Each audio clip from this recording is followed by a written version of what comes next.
Hey everyone, you're watching News Insights.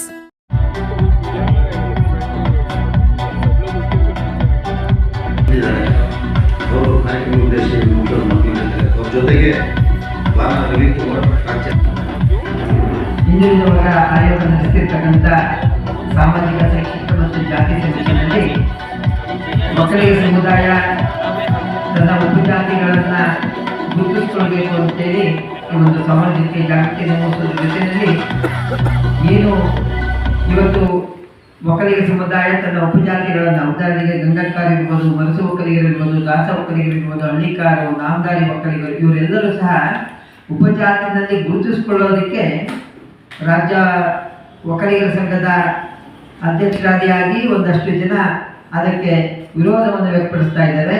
ಜೊತೆಯಲ್ಲಿ ರಾಜ್ಯ ಒಕ್ಕಲಿಗರ ಸಂಘ ಏನು ಸಮಸ್ತ ಒಕ್ಕಲಿಗರನ್ನ ವಿಶ್ವಾಸಕ್ಕೆ ತೆಗೆದುಕೊಂಡು ಹೋಗಬೇಕಾಗಿತ್ತು, ಎಲ್ಲ ಉಪಪಂಗಡಗಳನ್ನ ತನ್ನ ಜೊತೆಯಲ್ಲಿ ಕರ್ಕೊಂಡು ಹೋಗಬೇಕಾಗಿತ್ತು.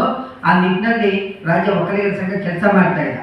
ಅದು ಕೇವಲ ಒಕ್ಕಲಿಗ ಕಾಲಮಲ್ಲೂ ಒಕ್ಕಲಿಗ ಅಂತ ಬರೆಸಿ, ಜಾತಿ ಕಾಲಮಲ್ಲೂ ಒಕ್ಕಲಿಗ ಅಂತ ಬರೆಸಿ, ಮತ್ತೆ ಉಪಜಾತಿ ಕಾಲಮಲ್ಲೂ ಸಹ ಒಕ್ಕಲಿಗ ಬರೆಸಿ ಅಂತೇಳಿ ಬಹಳಷ್ಟು ಜನ ಸಾಮಾಜಿಕ ಜಾಲತಾಣದಲ್ಲಿ ಪ್ರಚಾರ ಮಾಡ್ತಾ ಇದ್ದಾರೆ. ಇದು ತಪ್ಪು. ಯಾಕಂದ್ರೆ ಜಾತಿ ಕಾಲಮಲ್ಲೂ ಒಕ್ಕಲಿಗ, ಉಪಜಾತಿ ಕಾಲಮಲ್ಲೂ ಒಕ್ಕಲಿಗ ಬರೆಸೋದ್ರಿಂದ ಯಾವುದೇ ಲಾಭ ಇಲ್ಲ. ಬಹಳಷ್ಟು ಜನಕ್ಕೆ ಗೊಂದಲ ಮಾಡ್ತಾ ಇದ್ದಾರೆ ಕೆಲವರು. ಏನಂದ್ರೆ ನೀವು ಉಪಜಾತಿಯನ್ನು ಬರೆಸ್ಕೊಂಡ್ರೆ ಒಕ್ಕಲಿಗರ ಸಂಖ್ಯೆಯನ್ನು ಕಡಿಮೆ ಆಗ್ಬಿಡ್ತಾರೆ ಅಂತೇಳಿ. ಇಲ್ಲಿ ನಾವು ಹೇಳ್ತಾ ಇರುವಂಥದ್ದು ಜಾತಿ ಕಾಲಮಲ್ಲಿ ಎಲ್ಲರೂ ಸಹ ಒಕ್ಕಲಿಗ ಬರೆಸ್ಕೊಳ್ಬೇಕು ಅಂತೇಳಿ. ಜಾತಿ ಕಾಲಮಲ್ಲಿ ಒಕ್ಕಲಿಗ ಅಂತ ಬರೆಸಿದಾಗ ಯಾವುದೇ ಕಾರಣಕ್ಕೂ ಒಕ್ಕಲಿಗರ ಸಂಖ್ಯೆ ಕಡಿಮೆ ಆಗೋದಿಲ್ಲ. ಉಪಜಾತಿನಲ್ಲಿ ಒಕ್ಕಲಿಗರು ಯಾವ್ಯಾವ ಉಪಜಾತಿಗೆ ಸಂಬಂಧಪಡ್ತೀರಿ, ನೀವು ಗಂಗಟ್ಕಾರ ಇರ್ಬೋದು, ಮರಸು ಒಕ್ಕಲಿಗರು ಇರ್ಬೋದು, ದಾಸ ಒಕ್ಕಲಿಗರು, ಈ ರೀತಿ ಗುರುತಿಸ್ಕೊಳ್ಳೋದ್ರಿಂದ ಉಪಜಾತಿಯ ಸಂಖ್ಯೆಯು ಸಹ ನಿಖರವಾಗಿ ಸಿಗುತ್ತೆ ಅಂತೇಳಿ. ಜೊತೆಯಲ್ಲಿ ಏನು ಇವತ್ತು ಕೇಂದ್ರ ಸರ್ಕಾರದ ಎಕನಾಮಿಕಲಿ ವೀಕರ್ ಸೆಕ್ಷನ್ ಇದೆ, ಅದರಲ್ಲಿ ಗಂಗಾಟ್ಕಾರ ಒಕ್ಕಲಿಗರಿಗೆ, ಮರಸು ಒಕ್ಕಲಿಗರಿಗೆ, ದಾಸ ಒಕ್ಕಲಿಗರಿಗೆ ಮತ್ತು ನಾಮದಾರಿ ಒಕ್ಕಲಿಗರಿಗೆ ಅವಕಾಶ ಇದೆ. ಸೆಂಟ್ರಲ್ ಗೌರ್ಮೆಂಟಿನ EWS ಎಕನಾಮಿಕ್ ವೀಕರ್ ಸೆಕ್ಷನಲ್ಲಿ ಅವಕಾಶ ಇದೆ. ಆ ಅವಕಾಶವನ್ನು ಬಳಸ್ಕೊಳ್ಬೇಕು ಅಂತ ಹೇಳಿದ್ರೆ ಗಂಗಾಟ್ಕಾರ ಒಕ್ಕಲಿಗರು, ಮರಸು ಒಕ್ಕಲಿಗರು, ದಾಸ ಒಕ್ಕಲಿಗರು ಎಲ್ಲರೂ ಸಹ ತಮ್ಮ ಉಪಜಾತಿಗಳನ್ನು ಕಡ್ಡಾಯವಾಗಿ ಗುರುತಿಸ್ಕೊಳ್ಬೇಕು ಅಂತೇಳಿ. ಜೊತೆಯಲ್ಲಿ ಬಹಳ ಮುಖ್ಯವಾಗಿ ನಾವು ಯೋಚನೆ ಮಾಡಬೇಕು ಅಂತ ಹೇಳಿದ್ರೆ ಇಡೀ ಒಕ್ಕಲಿಗ ಸಮುದಾಯಕ್ಕೆ ಘನತೆಯನ್ನು ತಂದುಕೊಟ್ಟಿರುವಂಥದ್ದು ಗಂಗಾ ವಂಶಸ್ಥರು. ಆ ಗಂಗಾ ವಂಶಸ್ಥರಿಂದ ಬಂದಂಥ ಗಂಗಟ್ಕಾರ ಒಕ್ಕಲಿಗರು ಇರ್ಬೋದು, ಇವತ್ತು ಜಗತ್ತಿನಾದ್ಯಂತ ಏನು ಕರ್ನಾಟಕವನ್ನು ಪ್ರಖ್ಯಾತಗೊಳಿಸಿರ್ತಕ್ಕಂಥ ನಾಡಪ್ರಭು ಕೆಂಪೇಗೌಡರು ಬೆಂಗಳೂರು ನಿರ್ಮಾಣದ ಮೂಲಕ ನಾಡಪ್ರಭು ಕೆಂಪೇಗೌಡರ ವಂಶಸ್ಥರು ಬಂದು ಮರಸು ಒಕ್ಕಲಿಗರು.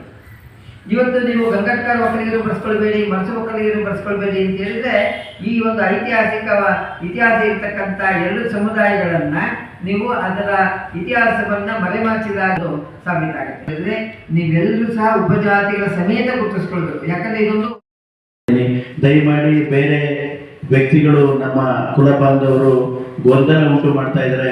ಯಾರು ಸಹ ಈ ಗೊಂದಲಗಳನ್ನು ಮಾಡಬಾರ್ದು.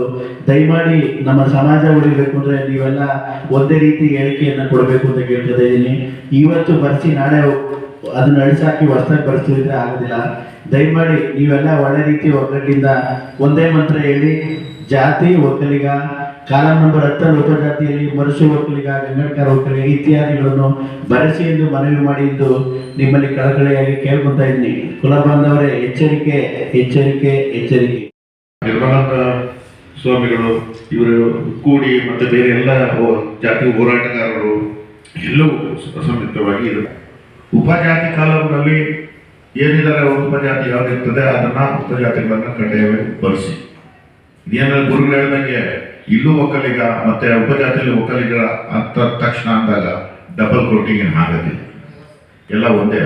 ಒಕ್ಕಲಿಗ ಫಸ್ಟ್ ಮೇನ್ ಜಾತಿ ಅಂತಂದ್ರೆ ಒಕ್ಕಲಿಗ, ತದನಂತರ ಅವ್ರದೇ ಆದ ಧರ್ಮ ಇರ್ತದೆ. ಒಕ್ಕಲಿಗರಲ್ಲಿ ಸುಮಾರು ಒಕ್ಕಲಿಗರಿದ್ದಾರೆ, 134, 130 ಚಿಲ್ಲರೆ ಇದೆ. ಅವರವರ ಒಂದು ಪಗಡಗಳನ್ನು ಅವ್ರನ್ನೇ ಉಳಿಸ್ಕೊಡ್ತಕ್ಕಂಥದ್ದು, ಅವರು ಜಾತಿಯ ಧರ್ಮಗಳನ್ನು ಅಂಥದ್ರನ್ನು ನೀವು ಕಾಪಾಡಿಕೊಳ್ಳಿ. ಆಮೇಲೆ 80 ವರ್ಷಗಳ